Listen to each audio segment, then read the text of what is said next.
5 minutes. You're going to keep the time. Those of you who are, well, this will probably offend most of you. All right. But if you're overly offended, just look at the stain on my shirt and laugh. Hey, I don't have to take that. Well, I have to give it, so here it comes. This is what her ass meant. There stay the bumps in the flight, pouncing from near and far into blight. He keeps the wolves away from the doer, and she didn't want him to leave her ass alone. Smoothing the leave behind for more, her hair brushes against a here he goes store. So now they play until the bunny's spent, and he just couldn't leave her ass alone. This sheet wears spin lather thick. She does ment amore about 9 sick. No thing in his hand but enriched mining. She mold him to just leave her ass alone. The flights move over against the gain, imagined becoming real, it ties to pain.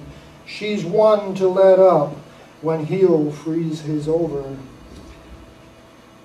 And he's not in about to leave her ass alone.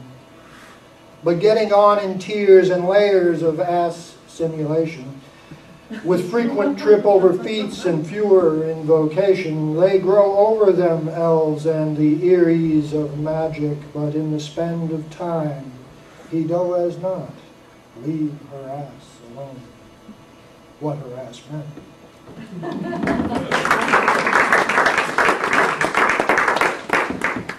We've been speaking tonight of high school and memories.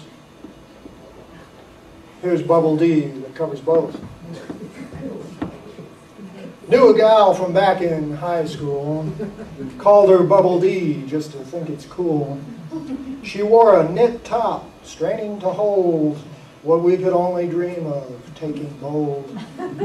Called it right out loud, as I did one time out of school. I could but warn her with eye contact and a sheepish kind of smirk on my saving face, seeking only her as she came around the aisle. Her eyes answered with a love slap in return.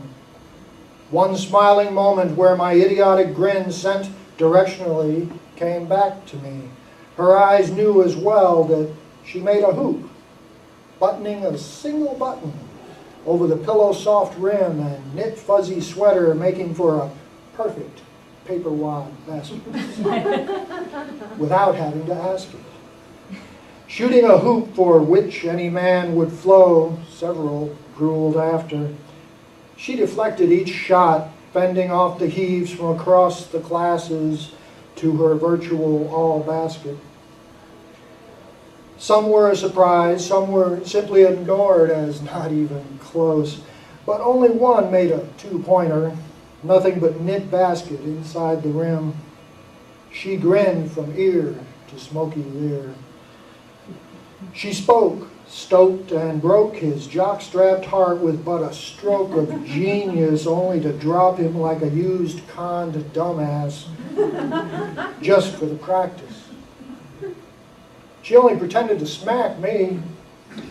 Nobody took a shot at her hoop shirt again, and she wore it often.